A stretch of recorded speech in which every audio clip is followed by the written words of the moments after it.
Okay, so these are the ingredients that I'm going to use to make homemade potato pancakes or apple pancakes. I'm doing both at the same time. First, I'm going to peel the potatoes and then I'm going to peel the apples after I get the potatoes in the pot boiling with water.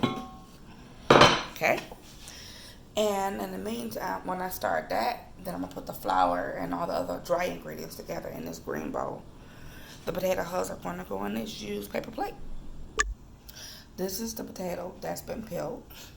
This is a potato I just stopped peeling because, as you can see, the mold.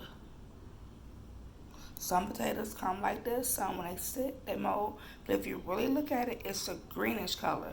It wasn't ready when they picked it. The potatoes are all chopped up. Now, I will suggest that if you're cooking for more than one person, use smaller potatoes because these are really big chunks and it's easier if it's smaller. But since it's just for me, I like my chunky. I like mine very, very chunky potatoes. Okay, so the potatoes are cooking in some warm water. Now I'm going to start cutting up the apples and peeling them.